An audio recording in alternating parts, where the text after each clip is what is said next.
Ric-Hard, another episode of predictions. You know what's the best part about these shows? What? No pants. Yeah! Welcome to TFS Pod, otherwise known as the Few Show Podcast. This is 24/7 Lou, and that's... It's Ric-Hard, no pants, and a good old beverage. Best way to spend a good TFS Pod show. And we still have our special guest. Yep, the One Man Band, and somewhat with pants. Somewhat comfortable. There is no somewhat with pants. You either have them or you don't. Well, that's what I'm saying, though. They're not quite pants, they're shorts. All right. Come on, man. Come on. All right. Fine. We'll let it go. So, yes, here we are. We're continuing with our predictions for AEW's Double or Nothing on May 23rd, Saturday, May 23rd. We've already gone through the matches of the Casino Ladder match, the MJF versus Jungle Boy, Britt Baker versus Chris Statlander, Dustin Rhodes versus Shawn Spears, and Private Party versus Best Friends. We've already had that. You can check that out on here on the Few Shows channel on our previous segment we had. So now we're going to continue with the matchups and our predictions. So we're going to start off with the AEW World Championship. It's going to be Jon Moxley versus Brody Lee. So whoa! We're kind of skipping a lot of matches there. I'm pretty sure that's going to be the main event. I don't think that's going to be the main event. Really? Nope. I could see the ladder match maybe rivaling it, but all right. I got a prediction that I said. Yeah, there's a setup. There's something we're doing here. I mean, okay. It might not be the next. It might not be in that order. The matches, yes, we know that. But I'm reading this order because there's a reason for it. We'll see at the end. So yeah, we have that AEW World Championship match: Jon Moxley versus Brody Lee. I'm going to go first in this one. My prediction is, despite I believe Brody Lee and his minions there had stolen the championship from Jon Moxley. But I think he wins and gets it back, and he defends as champion. And even though there might be a numbers game involved in there, I still think that Jon Moxley wins. So now, Ric-Hard. Okay, so I'll say it. Jon Moxley, I like his work. But all in all, I think he's better when he's chasing than when he's on the top of the peak. With that said, I still think he's going to win. Only because I don't think they're going to switch the titles just after he got it and give Brody Lee essentially his first major title win in front of no audience. Hey, those are the guys out there that are cheering, you know. They make those really exciting. It's not the same as being not in front of the fans. Plus, he's a heel. I do think the numbers game is going to play a factor, but I think that's just going to be... We just got out of a champion with a stable behind them. Yeah. Having a stranglehold over the championship. So I think it's too soon to just jump right back to that. Okay. So Jon Moxley wins. He retains, yeah. But I don't think that'll be the end of this feud. Yeah. All right. One-man band. All right, one-man band. All right. So I have to, agree with the majority in this case. And Jon Moxley, I feel like he just won it in late February, especially, with this pandemic. I don't think it makes sense to have a title change hands like this in front of no audience, like Ric-Hard said. And against Brody Lee, no offense to Brody Lee, I love his work. I think he's great. But I think Brody Lee is still too new in the fold. And I think putting the title on him in this situation makes no sense. I think that's why they had him steal the title, so that, just to have a little bit of like a swerve going on. But yeah, Moxley I think wins it. The numbers factor I think is going to play a game. I think that the Dark Order definitely is going to intervene, but I don't think it's going to matter. I think Jon Moxley wins it. All right. And Ric-Hard, what is Rhino and Big Al, who are also few show members, the few squad members, and they have predictions. If you didn't catch us on our first one, which is bad on you, you should have. That's who we're referring to, Rhino and Big Al. So who do they have? So Rhino and Big Al both agree with all of us. They say John Moxley. I don't know why I said Moxley. Moxley will retain. Yeah. So it looks like we got a consensus on this one. So naturally, we're gonna get a swerve in Brother D's new champ. Way to go, guys! Way to go! Way to go! All right. Okay, and then our next match we're gonna talk about is gonna be the AEW TNT Championship. Cody Rhodes, or Cody, the American Nightmare, the Nightmare, right? Versus Lance Archer. Nightmare, yeah. Versus Lance Archer. All right. Let's see. Now, Ric-Hard, you go first. All right, so it's the TNT Championship. Yep. I guess they're equivalent of the TV Championship, right? Yeah, it's pretty much named after the television show. Or the channel. Okay. So let's really consider the history of this company right now. Cody Rhodes clearly wants this brand to succeed. Mm-hmm. He's putting his life, his soul into this project. You can tell he's really invested in it. Yeah. And he wasn't the inaugural AEW champion. Right. I'm pretty sure it's almost solid. I'm going to say that Archer's going to win. No, I'm kidding. I'm kidding. I'm kidding. I'm kidding. I'm kidding. Cody Rhodes is winning this. Come on. Yeah. Oh, God. It's a no-brainer. But I just wanted to see your reactions. Yeah. Cody Rhodes is winning this. All right. 100%. Yeah. And okay, One Man Band. Who do you have? Yeah. I can't even try to make a swerve like that. So I'm not even gonna try. Look, Cody. It's like Ric-Hard said. Cody is EVP. He's technically barred from ever competing for the AEW championship. With that stipulation back in November, where MJF double crossed him.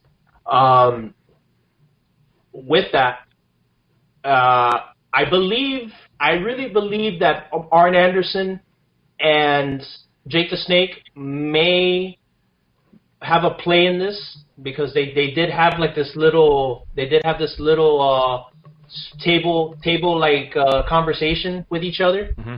So they may play a part in this match, but it's like I said. I think Cody, I think Cody needs this, because Cody, I don't believe Cody has had a pay-per-view win in a little while, and on top of that, I really believe that him winning the title, I think is going to set up what I said earlier about Shawn Spears beating Dustin Rhodes. And I have a feeling that Shawn Spears is gonna mark his territory, and he's gonna vie for that title right afterwards. I think it's gonna be a renewed rivalry between Cody and Shawn Spears, and this time it's gonna be for the belt. Oh, it's a setup thing for that one. Okay. I believe that. Yeah.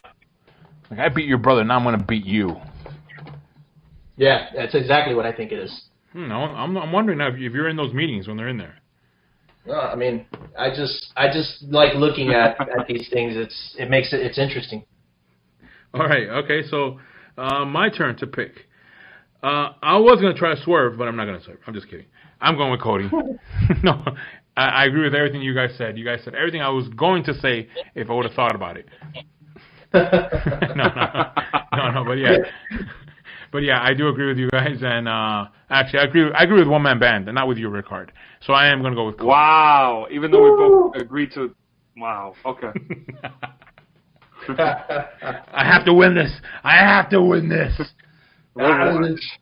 We're all pretty much making similar picks on this one, except for a couple here and there. Okay, so let's see. What does Rhino and Big Al have? By the way, I want to mention one thing about our two invisible pickers over here, I guess. Rhino is a big fan of wrestling. He's watched many years of wrestling. He from early 80s, or even 70s, he mentioned stuff. He's mentioned stuff to us. So he's a big fan of wrestling. So and we've had him on the show before. And Big Al's a big fan of AEW, and he was on board from the beginning. And I think I don't know if he ever went to one of the shows, but yeah, he's on board with AEW. By the way, I've been to a show too. Just saying. if he has, I'm just as good a fan as he is. So, I know, but these are two big fans, and yeah, they do like AEW and what they're putting out there. So what do they have?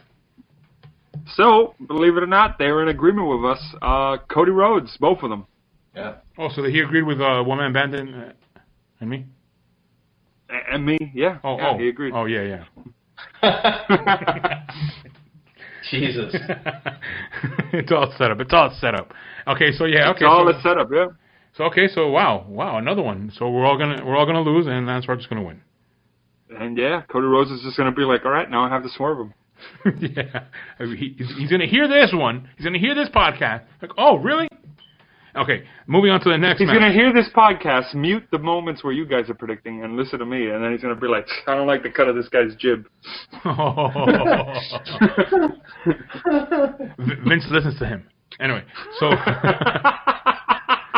yeah, I'm telling you, I have not yet been convinced that Vince wasn't writing a letter to you thanking you for the stuff, the ideas you've been giving him that we saw at Money on the Rooftop. Okay, so going back to our picks here. AEW Women's Championship. Nyla Rose, the champ, versus Hikaru Shida. No disqualifications, no count out. One Man Band. Who do you have?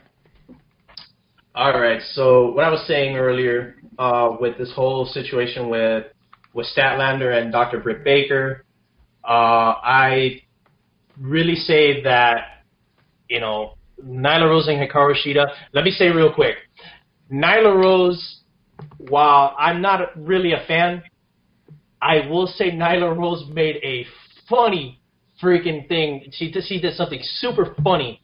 I don't know if it was this Dynamite. It might have been this one. I can't remember. She was doing an interview, or actually Hikaru Shida was doing an interview, and she popped up and said, "Hey, Hikaru, I actually have a present for you." And right when she's like, "Oh, really?" And Nyla Rose just bops her over the head with a kendo stick, and she's like, "I found your kendo stick," and she said the B word. Dude, oh. I died. I'm not gonna lie. Her delivery was perfect. It was great. You guys need to see that. It was great. So I think just because of that, I think Nyla Rose is gonna win it. Because, like I said, Hikaru Shida, I think they still have a bad taste in their mouth from Riho. Because with Riho, really not doing anything, and I think Hikaru Shida's in a similar conundrum. Maybe not as bad, but I think they want to get somebody that's an established star. And Nyla Rose, she's the monster heel. I mean, she's really the only one. And I think that's going to set up Statlander. So it's going to be Statlander versus Nyla Rose later on. I don't know what's going to happen after that. But I think Nyla Rose is going to be the one. She's gonna go over. All right, so you're picking Nyla Rose to retain. Yes, retain. Okay. All right, my turn. I pick. I pick in this. This is a. I was thinking it was going to be kind of tough, but then I thought no. Then I saw that match on Wednesday, and I said no. Wait a minute.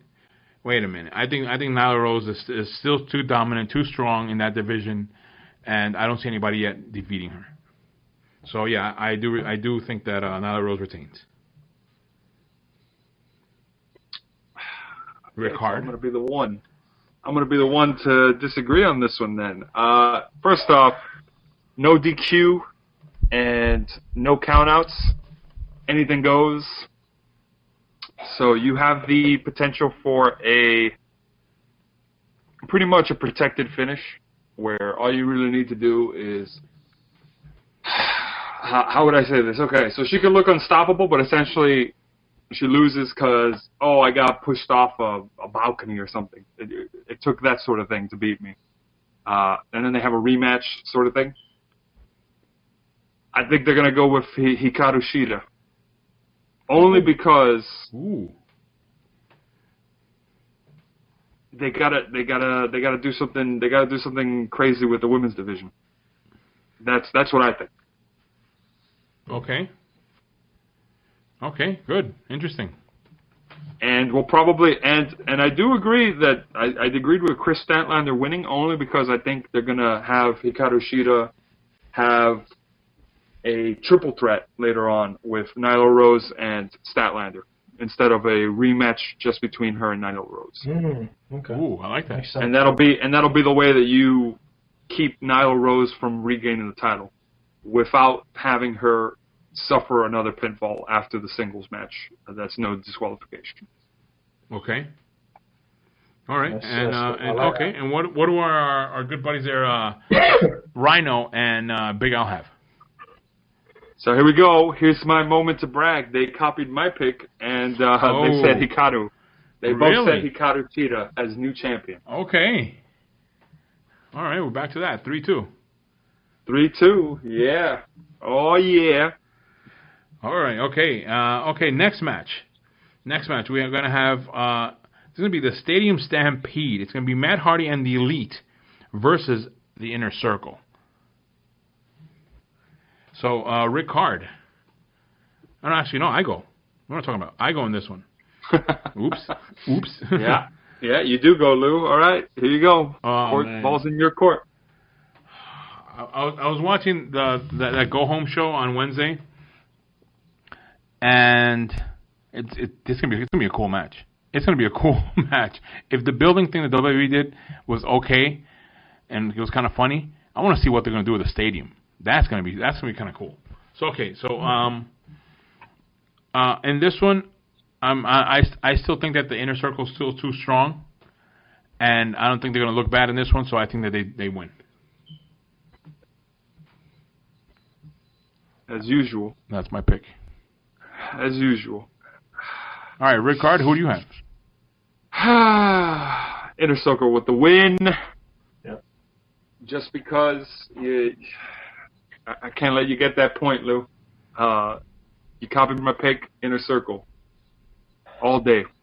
Too strong. Got to go with the heels because you got Cody Rhodes and Jon Moxley as champion now. And you gotta keep that faction looking strong. Plus, if I'm really looking at it, I like what Matt Hardy brings to the table for AEW, but he's got more matches behind him than he does in front of him, I'd say. And he can take the fall on this one without affecting the Elite. Yeah. Okay. All right, and One Man Band, who do you have? All right, here's my time to shine. So, we talked about it's the Inner Circle versus the Elite. You've got, on the Elite side, you've got Matt Hardy. Like Ric-Hard said, I agree with him. I really think that Matt Hardy, most of his match days are behind him. He's kind of on the downturn. You've got Kenny Omega and Hangman Page and the Young Bucks. Hangman Page, I don't know if you guys saw this. He sprinted from the 50-yard line. Yeah. And then came, that was a pretty spectacular, and he did it in cowboy boots. I got to hand it to him. And Nice. he sprinted. I mean, he sprinted. He looked like a running back, dude. So, or a punt returner. And he clobbered he clobbered. So that was great. But here's what I think is going to happen. I really think that, I'm going to go with Ric-Hard. I think that the Elite are going to lose. So the Inner Circle is going to win this one. But here's my thing. Number one, I think that the match is going to be lost by the Elite because of Hangman Page.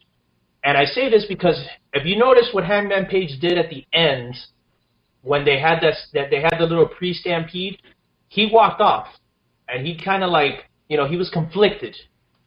So I really think that Hangman Page is going to cost them the match, and he's going to officially disband from the Elite. I think he's going to leave, and he's going to go his own way, which is going to be interesting because I think him and Kenny Omega are still the champs. Yeah. So I think that's why it's going to be set up with the best friends ordeal, And I think that it's just eventually like the best friends are going to win the title from them because, essentially it's going to be, Hangman is not going to want to care anymore. But here's my other one. This is the big one. If you guys have noticed in the past few weeks, what has the Inner Circle been doing differently, specifically Chris Jericho? What has Chris Jericho been doing the past few weeks? What has he been using? I don't know. Anybody can answer. And I'll paint this picture for you. I don't know. Tell me. His finisher. Almost. Chris Jericho, these past few weeks, if you notice, he beat up Vanguard 1. Yeah. And he's been using a bat. All right. Okay. He's been using an aluminum bat. Oh gosh! Don't tell me you're thinking of Sting. Hey, Rick, that's where we're about to go. Oh, I've heard this rumor. Okay, so notice, Sting, his contract expired a few weeks ago, and the moment that his contract went out, all of a sudden Chris Jericho starts using an aluminum bat. Ooh. How interesting, And then think about this. It's Hangman Page costs the Elite the match. The Inner Circle wins it, but then out in the rafters, Sting's favorite thing that he used to do, be in the rafters. He's going to be out in the rafters somewhere, and he's going to be in the corner, and maybe the lights will go out. Maybe he's looking down on them. And he's going to be pointing right at Chris Jericho. Yep, he's going to be pointing right at Chris Jericho, and I have a feeling that what's going to happen is that there's going to be like some kind of a program between Sting and Chris Jericho. So that's going to be their way of separating the Elite from the Inner Circle. The Elite is going to implode on their own side with Hangman Page going out, and the Inner Circle is going to have their problem with Sting now. And, the way that it's been talked about, it makes sense. I really think that this is a good way to bring Sting in. Yeah. With no crowd, even though there's no crowd, with him in the stadium, it makes total sense. Bat versus bat. And just run from it from there. I think Sting is going to show up. I really think he's going to show up. Yeah, that'd be good. I would like it's that. Gonna happen. I want to see that with an audience. That's just me. Well, I would love it with an audience myself, but the thing is that with him being out so suddenly, you have to capitalize because otherwise, it's going to be wasted. So, I think they got to pull the trigger. Interesting. I like that. I like that. But the more important part is you agreed with me on my pick. Inner Circle wins. All right, and what is Rhino and Big Al pick? They both picked Inner Circle to score the W. So we're all actually in agreement on this one. Okay. All right, so those are our picks for AEW's Double or Nothing 2020. Yep. Point number 7 coming on the way. All right, yeah, so we'll see. All right, so may the best person win except Ric-Hard. Wow. Oh, did I say that? Oh, sorry, did I say that out loud? You meant to whisper that last part, right? Oh, yeah. I'm sorry. I was supposed to mute the mic, but I didn't. He thought out loud. No, it's gonna be exciting. Whoever wins this, we're going to be all watching it, and then on our next episode we'll come back and we'll mention who are the winners and who are the losers. All right, take it easy there. But, yeah, I'm looking forward to somebody doing a victory lap. Me. But, Hey, let's put it like this, though. If I say I get bonus points if these predictions, like these bonus predictions actually show up. Bonus points? We don't do bonus points on that. Yeah, we don't do bonus points on this. If we did bonus points, I would have got bonus points for the Undertaker winning that trophy in Saudi Arabia a couple months back. fine. Oh, you guys a pat in the back. Fine. A virtual pat in the back. Yeah, we give you like, hey, you called it. Hey, good job. Good job. You participated. You still lost. hey, bada bing, you know. But I do like what you said there with Sting. So yeah, it'll be interesting. This has been TFS Pod, otherwise known as the Few Show Podcast, the #1 show on the Few Shows channel. Better than those other guys, those 3 other guys. We know who they are. I'm one of them. So yeah, these 3 guys will beat those 3 guys. So yeah. So thanks for listening, and we'll catch you guys next week.